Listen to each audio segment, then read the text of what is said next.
Assalamualaikum students. Today our discussion topic is importance of acoustics. तो ये acoustics क्या होती है, इसके बारे में हम डिस्कस करने वाले हैं आज।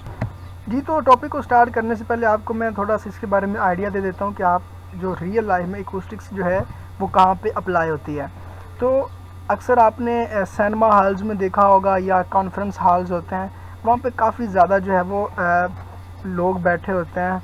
तो उनने क्या किया होता है, अब देखें, जो भी कॉन्फ्रेंस हॉल में एक पर्सन बोल रहा है तो उसकी आवाज़ तो प्रोड्यूस होगी, ठीक है, स्पीकर्स के थ्रू, लेकिन जो लोग वहाँ पे बैठे हुए हैं उनकी आवाज़ भी होती है, उनकी वजह से शोर प्रोड्यूस हो रहा था, अनडिज़ायरेबल साउंड्स होती हैं। हालांकि वहाँ पे जो लोग हैं उनके लिए इम्पोर्टेंट जो साउंड है वही है जो कि बंदा बोल रहा है, जो कि कॉन्फ्रेंस हॉल में बात कर रहा है या ख़िताब कर रहा है।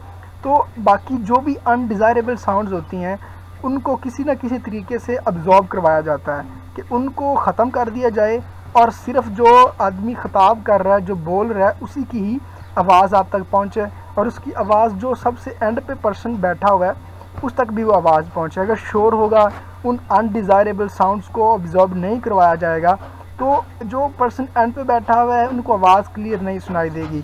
उसके लिए क्या किया जाता है, फिर एकॉस्टिक्स को अपनी रियल लाइफ में अप्लाई किया जाता है। अब एकॉस्टिक्स है क्या? ये बेसिकली एक टेक्निक होती है और मेथड होता है use to absorb undesirable sounds by soft and porous surfaces, ठीक है। तो अब सॉफ्ट एंड पोरस सर्फेसेस क्या है, वो ये किया जाता है कि अगर वो कॉन्फ्रेंस हॉल है उसके अंदर सॉफ्ट और पोरस मटेरियल्स ये हैं कि पर्दे लगा दिए जाते हैं, ठीक है। उनका मकसद ये होता है कि ऐसी मटेरियल आ जाए, ऐसी सर्फेसेस हों जो कि अनडिज़ायरेबल साउंड्स को अपने अंदर अब्जॉर्ब कर लें। और उसके बाद कुछ और भी मटेरियल्स होते हैं जिस तरह रग्स होते हैं, ये हम आगे सारे डिस्कस करते हैं। पहले डेफिनेशन सुन लें। ये एक ऐसी टेक्निक है जिसके थ्रू हम अनडिज़ायरेबल जो साउंड्स हैं वो सॉफ्ट और पोरस मटेरियल्स में अब्जॉर्ब करवा देते हैं। This is called acoustic protection. जी, तो अगर जो आपकी सरफेस है जिसके साथ साउंड ने जाके टकराना है, अगर वो रिजिड है तो रिफ्लेक्शन हो जाएगी साउंड की, साउंड टकरा के क्या हो जाएगी, वापस आ जाएगी। The reflection of sound is more prominent is if the surface is rigid and smooth, and reflection is less if the surface is soft and irregular। अगर सॉफ्ट होगी तो वो साउंड को अपने अंदर क्या कर लेगी, अब्जॉर्ब कर लेगी।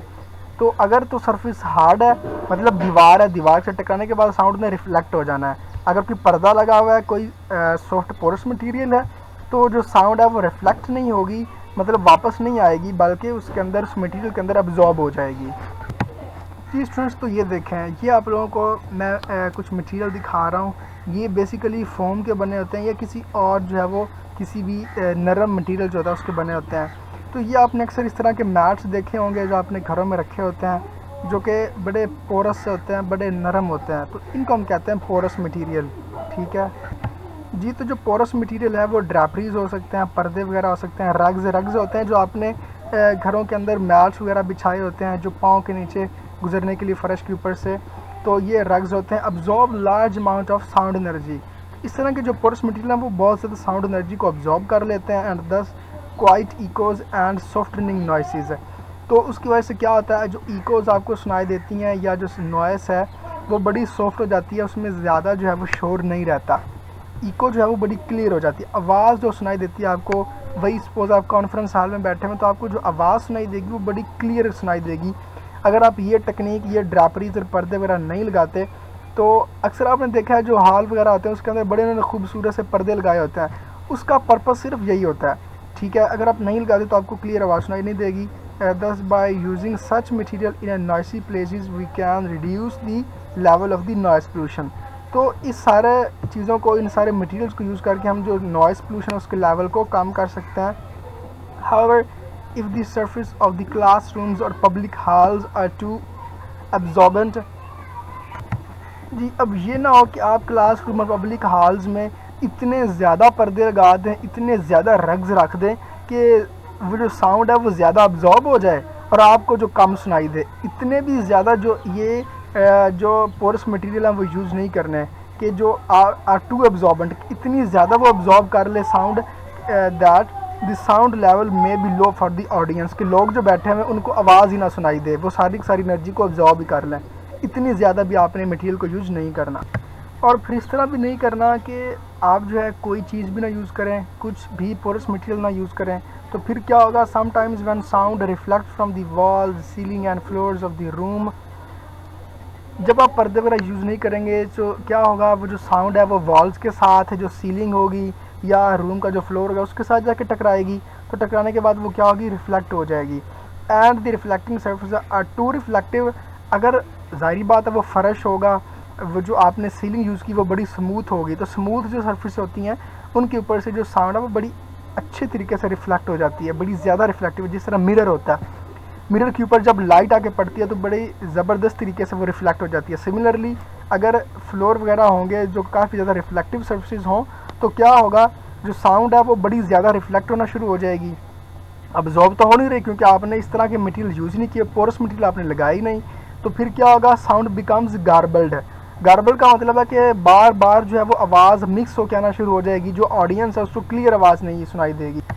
जिस तरह कि हम कह सकते हैं कि कोई कॉन्सर्ट हो रहा हो तो लोगों की भी आवाज़ दरमियान में होती है, उसके बाद जो म्यूज़िक इंस्ट्रूमेंट्स होते हैं, जो गा रहा था उसकी भी आवाज़ सारी मिक्स हो रही होती है, तो साउंड क्या हो जाती है, गार्बल्ड हो जाती है। आपको क्लियर जो है वो सॉन्ग जो है वो सुनाई नहीं दे रहा होता। अगर यही जो सॉन्ग है आप जो है बड़े सुकून से डाउनलोड करें, उसको हेडफोन से सुने तो आपको बड़े मज़े से सुनाई देगा। तो यहाँ पे जो साउंड है वो गार्बल्ड हो जाती है जी। तो इस पिक्चर के अंदर भी देखें, ये आदमी बोल रहा है, तो ये इसकी जो साउंड है ये ऊपर सरफेस रिफ्लेक्टिव सरफेस है, तो साउंड जो टकरा के उधर से वापस रिफ्लेक्ट हो रही है, ग्राउंड से भी रिफ्लेक्ट हो रही है, डायरेक्ट पाथ भी। तो इन लोगों के पास जो है वो बड़े डिफरेंट तरीके से जो साउंड आ रही है, तो इनको ये साउंड क्लियर नहीं सुनाई देगी। इसको हम कहते हैं गार्बल्ड साउंड। तो इसके लिए अगर ये मल्टीपल रिफ्लेक्शंस हो रही हैं ग्राउंड से भी, उसके बाद ऊपर छत से भी, ठीक है, तो इसके लिए प्रॉपर अगर वर्ड यूज़ करें तो called reverberations, due to multiple reflections called reverberations.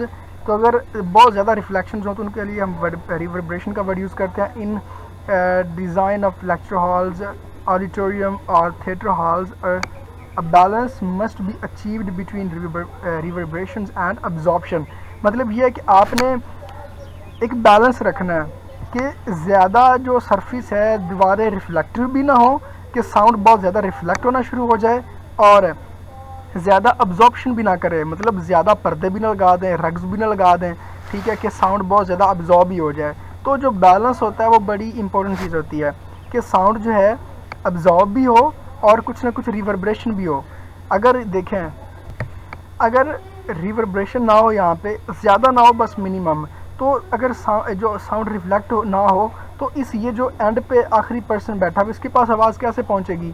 तो बैलेंस का होना बहुत ज़रूरी है जी। तो एक और चीज़, it is often advantage to place reflective surface behind the stage to direct sound to the audience जी। तो इसका मतलब है ये जो आदमी बोल रहा है इसके पीछे आप जो है कुछ रिफ्लेक्टिव सर्फेस लगा दो ताकि जो आवाज़ पीछे जाए वो भी रिफ्लेक्ट होके वापस बैक आ जाए, जस्ट लाइक दिस। ये देखें, सपोज आप ये कर रहे हैं, ये वो आदमी खड़ा हुआ सोर्स ऑफ साउंड है, तो आवाज़ पीछे जाएगी तो टकरा के वो क्या हो जाएगी, वो वापस चली जाएगी। ये जो ब्लू एरोज हैं टुवर्ड्स ऑडियंस है, तो ये साउंड जो है उसके पीछे भी एक कोई ना कोई रिफ्लेक्टिव सरफेस होनी चाहिए ताकि जो साउंड है वो वापस बैक रिफ्लेक्ट होकर ऑडियंस के पास ही जाए।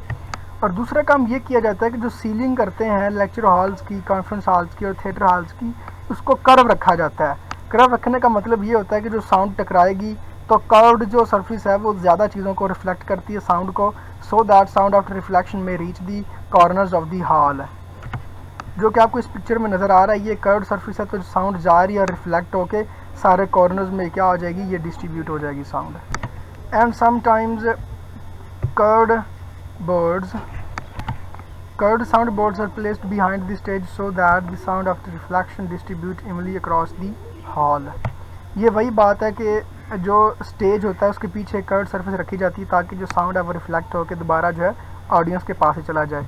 तो हमने जो 2-3 मेन बातें की हैं कि आपने एक तो बैलेंस रखना है, ठीक है, उसके बाद जो ऊपर की सीलिंग करनी है वो भी कर्व्ड होनी चाहिए, और स्टेज के पीछे कोई कर्व्ड सरफेस रखनी चाहिए, आपको कोई कर्व मिरर लगा दें, इस तरह की कोई चीज़ है ताकि क्या हो, जो साउंड है वो जो पीछे जाए स्टेज के वो भी रिफ्लेक्ट बैक होकर ऑडियंस की तरफ ही जाए। तो आई होप स्टूडेंट्स आप लोगों को समझ आ गई होगी कि अकॉस्टिक प्रोटेक्शन क्या होती है। ओके जी स्टूडेंट्स, अल्लाह।